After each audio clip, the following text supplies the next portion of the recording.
Catch Texas in Color every Wednesday morning at 11 a.m. And don't forget to subscribe to the channel. Okay, here we go. Good afternoon, everybody. Good afternoon. I'm Ronald Gordon with Texas in Color. And I have the rabbi right here. He was on the forum that we had, and you've been on some other ones. And so we just want to get you in here to get your take on everything that's going on to be the chairperson for the Democratic Party. So Yes, sir. introduce yourself first and let everybody know who you are.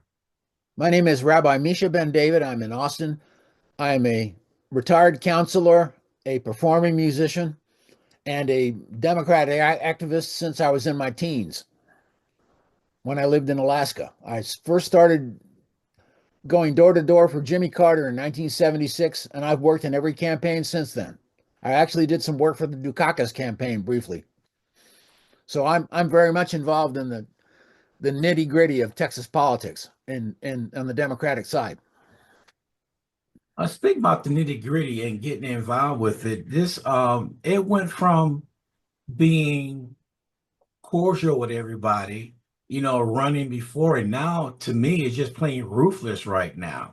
So what would you bring to the table to how can I say talk to the other side? Because the other side don't want to talk to us. That's what I'm seeing. So what would you do to go across the lines? All right, good point, Ronald, because the other side doesn't seem to think they need our input anymore. They're trying to build a one-party state, and they think we're irrelevant and kind of a nuisance, frankly. That's going to be a tough job, but I'm going to do it. My brother is a conservative. He's not a Trump man, but he's a conservative. He's dismayed by what's happening to the Republican Party. But he and I talk a lot, and we disagree on a lot of things that you and I are familiar with, like abortion, school funding. We disagree on all those things, but we talk and we're cordial and we get along and we're good to each other. And I'm going to use that set of skills to embrace people of opposite persuasions and say that so they can see that we're not throwing rocks at them. We don't hate them. We don't want them gone. We don't even want the Republican Party eliminated as a political force like they'd like to do to us. We want a balanced political system wherein people with different views can function simultaneously and can pursue different goals at the same time without hating each other and throwing rocks at each other and threatening each other. Yeah. And I'm going to do that. So I'm gonna go ahead and say it. The last election, I'm gonna say it. We got our butts whooped. Yep. We painfully got taken to the woodshed. So we had people that didn't vote, especially Black voters didn't go out and vote. How would you be able to energize the Blacks to get out and vote? What common cause can we bring together so everybody get together and go out and vote? Because that's what we were missing. So what can you do about that? Well, the first thing I'm going to say is I'm a Jew, and the same people that hate Jews hate blacks usually. Pretty much it's the same suspects like the KKK and the right-wing nationalist groups. They hate you and they hate me. They want us both gone from American politics. They'd like to drive us out of the country if they could. You can't negotiate with them. What you have to do is you have to neutralize them as a force, a political force. They cannot be part of the political process because they have nothing constructive whatsoever to bring. They don't have an alternative point of view. Their alternative point of view is to eliminate you and me. So what we have to do is we have to neutralize them, and they exist within the Democratic Party as well as the Republican. We have to neutralize them as a political force. We have to override their negative thoughts and ideas and proposals with the ones that we think strengthen America and bring Americans together. We're going to stand up for people's rights to get a good job, to get a good paycheck, to raise a family, to get health care. We're going to stand up for that, and we're going to stand up for it loud and proud. And Black people need health care. White people need health care. Latinos need health care. Asians need health care. Women, men, Jews, Christians, we all need health care. And a lot of us don't have it because we have a government standing in our way. 3 million Texans want health care and cannot get health care because our current governor doesn't think it's worth the expenditure of the federal money. The money that doesn't even come from Texas. It comes from the federal government. He doesn't want to spend it, even though it's sitting there waiting for him, just to give people like you and I good health care. That's absurd. and that has to be stopped. We have got to drive to use a football metaphor. We've got to drive towards the end zone. That's got to be our goal, is to get health care for Texans. Every Texan. No Texan should be without health care. None. But 3 million are, and they need help. 3 million who need health care. Yeah. Poor and middle class people. Okay. So let me throw something else at you. I'm reading up on some things. The DEI, they Right. weaponize that. Boy, did they weaponize it. But after doing some research on everything, um, DEI wasn't meant for just blacks. The most who benefit from it was white women. They benefited from DEI. They don't understand. And if you go down the list of DEI, from the white woman to the white man to the Asian to the Hispanic to the LGBTQ, and on the bottom are blacks. They're last on the list, but yet they made it like it was for blacks. Right. So we got to re-educate the people out there and let them see what's going on. They took something, they labeled it a black deal, a black thing, and it wasn't. So Republicans got ahead of the game on everything, and they started off locally with the local government, getting their people in the local government and let it work their way up. So if you are elected chairman, how would you go about that, changing all that? Well, you made a great point there, Ronald. As Tip O'Neill said, all politics are local. That's absolutely true. Everything starts on the street level. Starts outside my house, in my neighborhood, in your neighborhood, in your city, in your town. That's where it starts. That's where it has to start. What I'm going to do is we're going to raise up a grassroots movement. We're going to include first of all, I never say DEA. I say diversity, equity, inclusion, because DEI has become a buzzword for the right wing to abuse us with. And I'm not going to fall into that trap. When you say those words out loud, what in the world is possibly wrong with diversity, equity, and inclusion? How can any thinking human being have a problem with those words? Does that mean that a black man gets a job he's not entitled to because he hasn't earned it? No. It means that a level playing field, he gets he gets invited into the process and included in the process. He's not isolated or thought of negatively or somehow minimized because of his skin color. I'm going to make sure that every single Democrat has access to me. Every single Democrat in Texas can call me, talk to me anytime they like. If they want to call me at 3 o'clock in the morning, I'd rather they don't, but they can. And they're going to call me and they're going to tell me what I need to be doing to advance their needs, because that hasn't happened. And the other thing I'm going to do is I'm going to travel around Texas. I'm going to get out of the blue counties, get into the places where Democrats are not really seen and heard. That's where DEI becomes an even bigger problem, because there's a lot of, as you know, there's a lot of Latinos and blacks and women in smaller communities that absolutely don't feel heard by the Democratic Party. And a lot of them voted for Trump because they thought Trump was a big tough guy who was going to come around and solve all their problems, when all he's doing is creating new ones. You said something right there that I talked to somebody a while back, and they felt the Democratic Party disowned them because they assumed that they had their vote without talking to them. That's right. We've done a So lot of that. We've done a lot of that. I agree. yeah, so how can we bring that back together again? If you're chairperson, how would you go about bringing this? It's education. I'm gonna say that's what it is. We got to educate our voters, and they're not educated enough because we dropped the ball on it. We So really did.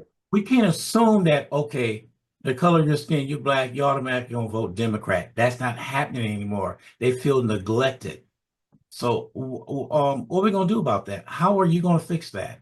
Well, as you know, Ronald, we live in an era of disinformation. We have a lot of disinformation being thrown out into the public arena by organizations like News Network and Fox News and News Nation. Those people, they talk a lot of things and their hosts don't challenge anything. They go, well, that's great that you believe that. It's great that you're going to get vouchers into schools. It's great that you're doing that. We love it. Nobody says, hey, wait a minute, there's a big problem with that. So we have to be the people that point out the flaws in the reasoning of the extreme right. That's the first thing. The second thing is, as I said a little earlier, we got to start locally. I'm going to go around the state and we're going to build local parties everywhere that we don't have them. And they're not going to, and you're right when you said a lot of people feel the Democrats are entitled to their vote. And we're not. We're absolutely not. We never have been. Democrats have a tradition of supporting the working man and supporting the working woman and supporting the black man and supporting the Jewish man. We've done that in the past, but we've lost sight of it because we've gotten involved in these issues, arguing in the state capitol about whose restroom anybody can go to or can't go to. You know, that's an important issue, but it's not an issue that is critical to most Texans. And it's taking up time talking about the issues that 95% of Texans want to hear about. Where's my health care coming from? How are my kids going to get a good education? What about my crops? I'm a farmer. What about my crops? I'm a restaurant owner. What about my food? The cost of my food, those kinds of things. We have to get local. The party has to get local, and we have to get party activists in every single community in Texas working with the local community to show them who we really are and what we really do. That hasn't happened for a long time. As you know, Texas has been Republican for 30 years. I worked for Ann Richards. I worked on her in her phone bank, and she sat next to me one day, and we had a long conversation that I remembered very clearly, and that really struck me, gave me kind of an activist heart, which I already had, but it really reinforced it. And the one thing she said, I'll never forget, she said, if you're not at the table, the chances are you're probably on the menu. Mm. If you're not part of the system, if you're not invested in the system and the system isn't responding to you, you're toast. Yeah. Local politics, that's where it's at. And that's where it starts at. Everybody knows that. It starts at the school board, the appraisal district, commissioner. It all starts right there because if you look at in your local um area, the money that comes from the state goes to the commissioner, and they're the ones that distribute that money throughout the county and the city, whatever. That's what they do. But somebody told me this a long time ago. I remember this like it was yesterday.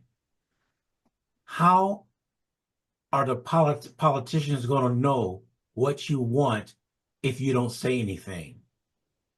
If you don't say anything, they don't have a clue what you want, so they're going to give it to somebody else, and you're going to sit there being mad. So what I'm getting at, we have to speak up. Like we did in the 60s, we have to speak up right now.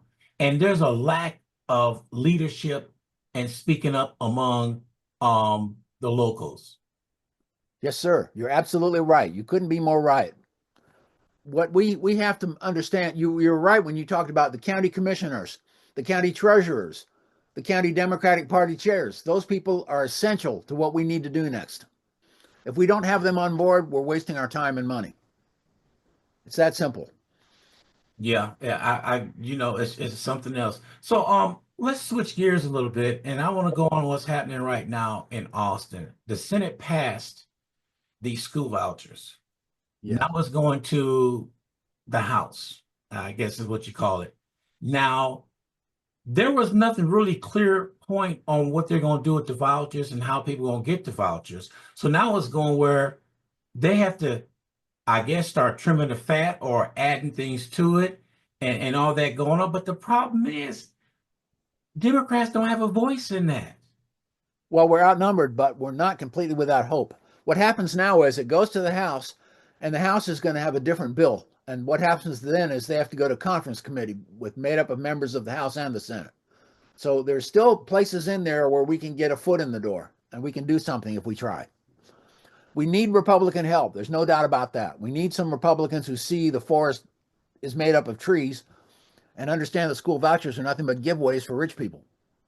They don't help. They don't help kids in Texas, the poor kids, middle class kids. They don't do anything for them. They let the state of Texas pay for religious education for rich kids. That's 95% of what they're going to do. There may be the occasional poor middle class kid that gets a voucher, but very few. So what we have to do is we have to let our legislators know. And what you said before that was so important, Ronald. If people don't speak up, talk to your legislators, call them, send them emails, bombard them, make them sick of seeing your name and hearing your voice. Tell them this is not acceptable to me. I'm not going to be part of it. You're going to lose my vote, and I'm going to tell everybody I know to vote against you. Pull every string you can with them. Let them hear from you that you don't want anything to do with this voucher nonsense. So now we got a few years before we have another election. Texas is one of the few states we have elections every 2 years here. So we got 2 years to prepare ourselves and get ready. Being a chairman, how you prepare the state of Texas and the Democratic Party to be ready for the next cycle election coming up. Great question, Ronald. And I'll tell you this, one of the differences between the Republicans who won the election and the Democrats who lost it was the Republicans run 365 days a year. They run for 4 years when they get elected. They don't stop saying, let's take a breath, let's go to Hawaii for a couple of weeks and hang out and have a few drinks. Then we'll talk about a campaign. They don't do that. They go, no, we need to hit the ground running the day after the election. And they do it. And you've seen them do it. You can see them on media. Their talking points. They're nonsensical and un-American talking points about changing the name of the Gulf of Mexico and annexing Canada and Greenland and that sort of nonsense. Who cares about that stuff? But your point is, what are the Democrats going to do to prepare for the midterm elections? And that's the next thing we have to do. And we got to start now. Like this afternoon would be a great time to start. I'm sorry we have to waste time electing somebody. We need to start right now. We need to get candidates lined up. We need to get funding lined up. And that's complicated and time consuming. That isn't done in a day or a week. We had a good candidate, I thought a really good candidate in Colin Allred, a terrible campaign, both by the party and by his people. Really, really dropped the ball. He didn't go out into the counties enough. He stayed too much in the blue districts. Wasn't a good campaign at all, but there was nothing wrong with the candidate. So we could get Colin to run for something else, and we could run a good campaign this time, a campaign that addresses the needs of the urban people, the needs of the Latinos in the Valley, the needs of inner city blacks, and the needs of liberal whites, although I put them last in that line. Because they're kind of we're spoken for. Liberal whites have nowhere else to go. But we're good. We do pretty well in Texas. We need to get urban individuals. We need to get black men and women, Latino men and women, Asians, all minorities, LGBTQs. We need to get them on our side by showing them we're the party that really works for them. We don't jerk them around and then pull the rug out from under them after the election. Yeah. So now's the time that who's ever going to run for whatever office ought to be signing up right now. I think in some counties and some cities, Friday is the last day to put your name in the hat to run for office. I'm a firm believer. Don't wait till the last minute to decide you're going to run. It's too late. This should have been started after the election, who was going to run and start getting things together. That's my belief, to have your name become a household name. Yep. And don't be waiting on the last minute to decide you're going to go ahead and jump in the race. That's absolutely correct. So what is your take on that? So whoever want to run for office, so you already have signed up for it or thinking about it or what? Yeah, you'll notice that, first of all, I was the second person to sign up for this election. I signed up on the January 1st. I signed up. I was the second person to sign up. I agree with you totally. If you want in this race, get in it and get in it now. Whatever race you're looking at. If you're looking at the county commissioner, if you're looking at treasurer, if you're looking for sheriff, get in now and do it. And the party's got to do a much better job of bringing these candidates up and nurturing them and feeding them and giving them the education and the insights that they need to be good candidates. That happened in the case of Colin Allred. It's not happening enough though. But I'm totally in agreement. We've got to get candidates running there right now. And I mean today, this afternoon. If you're sitting out there thinking, maybe I'll run. Don't maybe I'll run, do it. Yeah. If you don't want to run, change your mind later, but step out there and draw attention to yourself. Start arranging your funding and building your campaign with people you trust. And get your message out there, which is, I'm a Democrat. I believe in liberal values. I believe in progressive values. I believe the Republicans are ruining this country, and I'm not going to stand for it. So with the forums that you been invited and been in, was there any questions in the forum that really stuck out that you want to elaborate more on? I unfortunately I had to miss. I had eye surgery yesterday, which is why my glasses keep coming on and off. Okay. I had eye surgery yesterday, and in the run up to that, I didn't go anywhere over the weekend, so I missed the one up at the LBJ Ranch, and I'm sorry about that. I wanted to be there. I love the LBJ Ranch, and I really wanted the chance to meet my other candidates and the people in the party that were there. But you make a great question. In the veterans, I talked to the Veterans Coalition, and veterans are very close to me. I'm not a veteran. My son and my grandson are both Marines. They both served in the Marines. My father and my stepfather were both in the Air Force. So I know a lot about the military. I grew up in a military family. And they asked me what my position was on treating veterans who have come home from wars.